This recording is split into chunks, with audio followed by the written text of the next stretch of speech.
بسم الله الرحمن الرحيم السلام عليكم ورحمة الله تعالى وبركاته وعنا وناكسن صاحبي المال والبقاء الدنيا كجوكتان waxaad ku soo dhawaataan wararkii ugu dambeeyay ee caalamka barnaamijka waxaan ku soo qaadan doonaa hadii la ka dhigo madaxweynaha wadanka Mareykanka Donald Trump oo goordhow hadal si weyn ugu carootay dawladda wadanka Iran sheegay Belgiumka waxay wacd ku martay cunaqabateyn ka dhana maamulka gumeystaha Israa'iil taliyaha ugu sareeya militariga wadanka Mareykanka isagoo warbaahinta Axios leerada ayuu la hadlay muxuu sheegay barnaamijka ku soo qaadan doonaa hadii la ka dhigo qaar kamid ah saraakiil sare oo ka tirsan Mossadka maamulka gumeystaha Israa'iil oo iyaguna la laayay hadaba yaa dilay barnaamijka ku soo qaadan doonaa hadii la ka dhigo ra'iisul wasaaraha maamulka gumeystaha Israa'iil wajahay xaalad culus waxa kale barnaamijka ku soo qaadan doona dawladda wadanka Iran oo wacd ku martay in dagaal ay diyaar u tahay Mareykanka iyo reer galbeedkuna ay ka qoomamayn doonaan weerar cusub oo lagu soo qaado wadanka Iran Shiinaha iyo wadanka Mareykanka waxay si weyn ugu caroodeen talaabo ay qaaday wadanka Japan maxay tahay barnaamijka ku soo qaadan doona hadii la ka dhigo wadamadii Carbeed oo wadnaha farta ku hayna wala idin ku dari doona hadii la ka dhigo aad u maasantiina soo dhawaada mar kale hadii ay tahay fadlan markii kugu horeyso waad kanaalkeena soo booqato subscribe si la wadaag saaxiibadaada muuqaalka aragtidaada ka dhibe aad baad u mahadsantihiin soo dhawaad markii ugu horeyso hagaag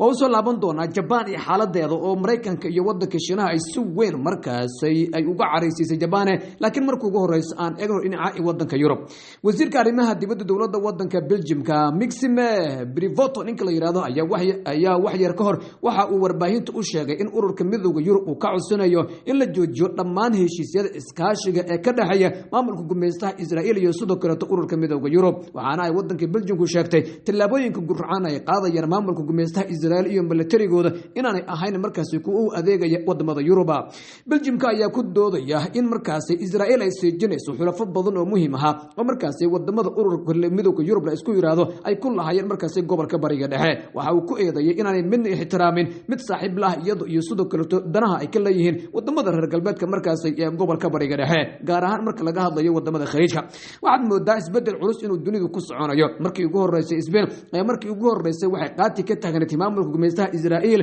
wadanka la yiraahdo Spain kaas oo isaguna wacd ku maray guud ahaanba dawladda wadanka Mareykanka iyo maamulka gumeystaha Israa'iil si weyn inuu uga hor imaadsan yahay Spain waxay noqotay wadanka kaliya laga soo bilaabo October 27 dagaalka ay qaadeen October 7 dagaalkii ay qaadeen xogaga gobonimo doonka reer Falastiin wixii intaas ka sii dambeeyay maalinba tan ka dambeeyay wadanka la yiraahdo Spain aad ayuu uga hor imaanayay maamulka gumeystaha Israa'iil dhowr bilood kadibna wadanka Spain waxay qaadatay mid kamid ah kaalamihii ugu muhiimsan marka laga hadlayo in la waabayo dulmiga hargaha goosta iyo maamulka gumeystaha Israa'iil waxaana Spain noqotay wadanka kaliya oo cunaqabateyn ku soo rogay safaaradii maamulka gumeystaha Israa'iil ay ku lahaayeen Madrid la qaaday iyaguna toodii soo qaatay danjiriyaal badan oo Israa'iiliyiin ayaa laga cayriyay gudaha wadanka Spain iyaguna sidoo kale Qudus iyo dhulkaas oo kala danjiriyaal badan ayaa sidoo kale iyaguna laga soo qaaday hadda mar kale waxa ku biiray wadanka la yiraahdo Belgiumka oo isaguna dhawaanahan gacanta ku dhigay hubsi sharci darro markaas ay u qaadaysay ama ay u dhoofineysay mid kamid ah diyaaradaha markaas rakaabka qaada kuwaas oo si qarsoodi hub tira beer looga dhoofinayay maamulka gumeystaha Israa'iil Belgiumka ayaa gacanta ku dhigtay hubkaasi waxaana ay sheegtay in Israa'iil ku socday siyaabo sharci darro ah markaas hubkaasi lagu gudbinayay waxaana dawladda wadanka Belgiumka ay cunaqabateen iyo fariimo adag u dirtay diyaarad walba oo kuwa gaargowga qaada oo isku daydo in hub ay dhoofiso isla markaana ay soo mariso markaas wadanka Belgiumka hubkaasi waxa uu ka yimid sida la garanayo wadanka la yiraahdo Ingiriiska ama UK inkastoo dawladda wadanka UK ay sidii weyn u taageerayso maamulka gumeystaha Israa'iil haddana diidmo culus ay kaga hor imaanayaan ay dadweynaha markaas wadanka Ingiriiska dhowr malaayiin ku dhow markaas aan ilaahdee kumaan kun oo shacab hadiiba aan malaayiin ahayn oo reer UK ayaa sidoo kale diiday Israa'iil in hub markaas heshiiska hubka lala galo inta lagu jiro guud ahaan in la kansalo Keir Starmer oo hadda ra'iisul wasaaraha maamulka gumeystaha Israa'iil ayaa isaga qudhiisu waxa uu kursiga markaas ku yimid naacib loo qabo maamulka gumeystaha Israa'iil maxaa yeelay markii xukuumadii hore conservative-ka ay si weyn u taageertay maamulka gumeystaha Israa'iil ayuu Keir Starmer sheegay in xabad joojinta ka soconaysa marka dagaalkii magaalada Gaza markaas ka soconay waxa uu sheegay inuu Israa'iil markaas gacmaha qaban doono waana sababta keentay muddo in ka badan 20 sano ku dhow in markaas xisbiga shaqaalaha kursiga dib ugu soo laabto maamulka gumeystaha Israa'iil hadda wadamada ka tirsan ururka midowga Europe ay si weyn uga hor imaanaya waxa kamid ah wadanka la yiraahdo Slovenia iyo Spain iyo Ireland iyo sidoo kale wadanka la yiraahdo Belgium sida ay wareysay wakaalada wararka ee Reuters la yiraahdo hagaag dhinaca kale hadii aan eegno madaxweynaha wadanka Mareykanka Donald Trump oo goor uu la hadlayay CNBC warbaahinta la yiraahdo ayaa yiri mid doonay ayuu yiri inaan kordhiyo xabad joojinta dawladda wadanka Iran taa micnaheedu waxay ka dhigan tahay laga bilaabo Khamiista dagaalka markaas in dib looga laaban doono dawladda wadanka Iran ayaa iyaduna isu diyaarinaysa howlgal kasta ama falcelin kasta oo ka timaada dhinaca maamulka gumeystaha Israa'iil iyo si lamid ah dowladda waddanka Mareykanka madaxweyne Donald Trump ayaa ku hanjabay in tallaabooyin military oo culus uu qaadi doono isla markaana aan jiri doonin xabad joojin la kordhinayo inkastoo qaar ka mid ah khubaradu ay leeyihiin Donald Trump waxa uu rabaa cadaadiska inuu ku kordhiyo dowladda waddanka Iran haddii ay suurtagal tahay Iran inay sameeyso haba yaraadana wuxuu tanaasula laakiin ninku waa Donald Trump way adag tahay in lagu kalsoonaado ama hadalladiisna la rumaysto madaxweyne Donald Trump ayaa muddaxileedkiisii hore ee sanadka doorashadii tan uu hadda xilku hayay tan uu hadda xilku ku jooga mooyee kolkii ugu horeysay uu noqonayo madaxweynaha waddanka Mareykanka 4 sano uu taliska joogay waxa uu sheegay in ka badan 30,000 oo mar ayuu been sheegay hadda oo muddo sanad iyo xogaa uu talada joogana in ka badan 15,000 oo mar ayuu been sheegay sida qaar ka mid ah jariirada la yiraahdo Washington Post iyo warbaahinta reer galbeedku ay warinayaan si kastoo ay ahaato hanjabaadda ka imaanaysa waddanka Mareykanka oo ah xabad joojinta lama kordhinayo iyo dagaal ayaa loo diyaar garoobaya degdegtaasi dowladda waddanka Iran dhigdilaq uma siinayso ciidanka ilaalada kacaanka ayaa iyaguna ku jira mid ka mid ah howlgalladoodii ugu cuslaa iyo sidoo kale diyaar garow culus oo mar kale siday u socdaan haddii wax u socdaan in Iran iyaduna ay dagaalka dib ugu laaban doonto waxa ka imaan doona xaaladda Shiinaha iyo markaas Mareykanka ay sugan uga caroodan waddanka Japan laakiin qodobkan aan ka hormariyo taliyaha guud ee ciidanka dowladda waddanka Mareykanka General Dan Gain ayaa waxa uu warbaahinta Axios u sheegay waxa uu yiri waxaan diyaar u nahay buu yiri inaan dib u bilowno buu yiri dagaal military oo ka dhana markaas dowladda waddanka Iran waqti kasta ayuu yiri ninkan oo muddadii 40 maalmood ah uu dagaalka soconayay niyad jab iyo walwal badan wajigiisa laga dheexan karay warbaahintu sugan ugu dhuuman jiray inkastoo su'aalo adag la weydiin jiray haddana wax muddo hadda isagoo ku qanacsanana sida wajigiisa ka muuqata in dowladda waddanka Mareykanka howlgal ka dhan Iran isku diyaarinayso muxalliliinta qaarkood ayaa markii horeba warinaya xabad joojintii dowladda waddanka Mareykanka ogolaatay waxa uu ahaa mid Mareykanka uu doonayo waqti inuu ku iibsado isla markaana ciidamadiisa gobolka isugu dubirto laakiin dowladda waddanka Iran waxa la leeyahay marka la eego wax weyn oo ku soo kordhay awoodda dowladda waddanka Mareykanka ma jirto weerar lagu qaado marka la waddanka Iran iyo dagaalku dib looga laabtana Iran qudheeda ayaa wacd ku martay in tallaabooyin culus ay qaadi doonto wadamada Ruushka iyo Shiinaha ayaa iyaguna hub غير caadi ah wax ku soo daaburayeen gudaha waddanka Iran waliba dowladda waddanka Iran labadii toddobaad u dambeysay waxa qaar ka mid ah warbaahintu warinayaan nidaamyo difaac oo casri ah markaas inay soo gaareen kuwaas oo laga kala keenay wadamada Shiinaha iyo sidoo kale dowladda waddanka Ruushka xukuumadaha Moscow iyo Beijing ayaa wacd ku maray marna inaanay suurtagal noqon doonin haddii Allah idmo in dowladda waddanka Mareykanka ay markaas luudiso jamhuuriyadda islaamiga ah ee Iran labada dal ayaa xaalkooda wax uu noqonaya marba marka ka dambaysa mid si xumaanaya waxa ka dhinaca kale hadii aynu eegno markii ugu horeysay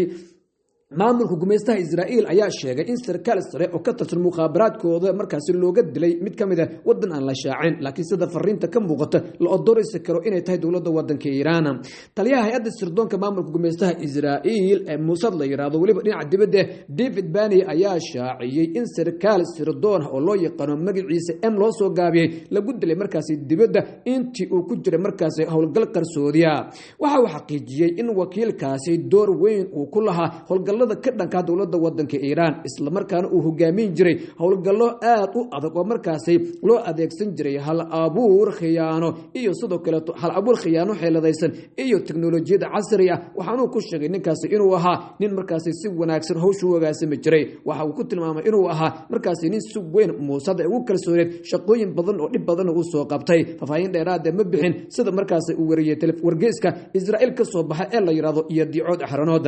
ninkan oo magaciisa lagu soo koobay la yiraahdo dabcan howlgalka lagu dilay waxay ka dhigan tahay in dowladda waddanka Iran ama gudaha waddanka Iran uu howlgalkaas ka dhacay ciidanka ilaalada kacaanka dowladda waddanka Iran gaar ahaan laamaha ammaanka ee Basij la yiraahdo ayaa howlgallo adag ku haya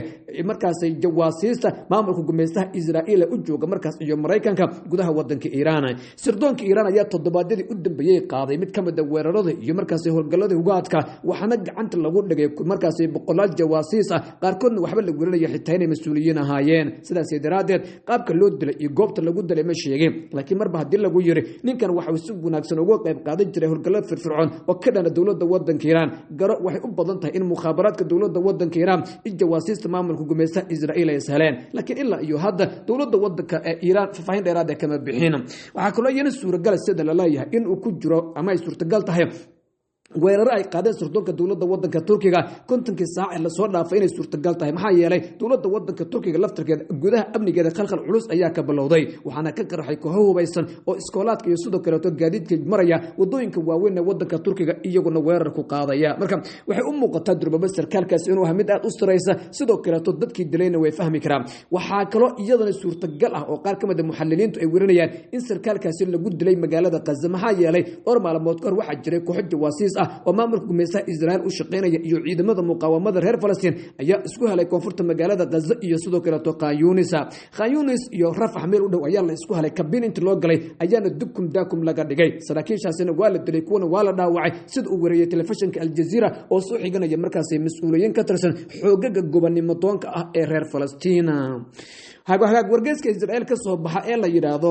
Haaretz ayaa isaguna warinaya waxa uu baahiyay in Israa'iil ay luminayso xulafadii ugu muhiimsaneed ee qaaradda Yurub marka la eego habdhaqanka ra'iisul wasaaraha maamulka gumaystaha Israa'iil Benjamin Netanyahu iyo sida ay u dhaqmayso Israa'iil hadda jirta Haaretz ayaa warinaya in Israa'iil ay bahol ku sii socoto maxaa yeelay maalinba tan ka dambaysa waxay waayaysaa mid kamid ah saaxiibadeeda ugu muhiimsanaa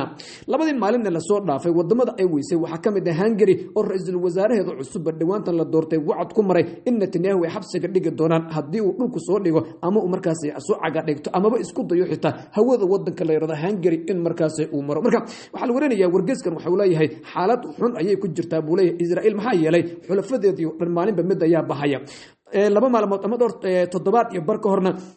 ra'iisul wasaaraha wadanka Talyaaniga gabadha la yiraahdo Milano ayaa iyana wareysay guud ahaanba inay hakiyeen isla markaana ay joojiyeen heshiiskii iyo iskaashiga dhinaca militariga iyo tiknoolajiyada ah ee ay la lahaayeen maamulka gumaystaha Israa'iil marka la eego guud ahaan ururka midowga Yurub waxa soconaya duufaano ka dhana maamulka gumaystaha Israa'iil sidii aan barnaamijkan isla gudihiis aan idinku sheegayna Belgium iyo Ireland iyo Slovenia ayaa kamid lagu daray wadanka Spain midowga Yurub marka laga reebo marka dawlado kooban oo Jarmalka iyo Faransiiska ay kamid yihiin iyo kuwa kale u heelan dulmiga Israa'iil ay ka geysay gobolka iyagu laftirkooda hadda culeys badan ay wajahaya sida qaar kamid ah warbaahintu ay waranayaan wadamada ay kamid tahay Belgiumka iyo Spain iyo Ireland iyo sidoo kale Slovenia iyo Hungary ayaa ku tilmaamay Israa'iil inay tahay mid guud ahaan burburinaysa danaha wadamada reer galbeedku ay ka leeyihiin dalalka muslimiinta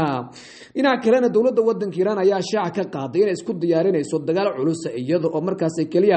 saacado ay ka dhiman yihiin waqtiga dhamaadka xabad joojinta uu markaa ku dhawaaqay madaxweynaha wadanka Mareykanka Donald Trump 2 toddobaad ka hor wufuud dawladda wadanka Iran ay u dir lahayd wadanka Pakistan waxa la warinayaa inaanay ilaa iyo hadda la dirin iyadoo xitaa Mareykanka qudhiisa shuruudo cusub ku soo kordhiyay sida qaar kamid ah markaa goobjoogayaashu ay warinayaan wakaalada wararka ee dawladda wadanka Iran ee Tasniim la yiraahdo ayaa warinaysa oo soo xiganaysa sarkaal sare oo ka tirsan ciidanka Iran oo la hadlay Tasniim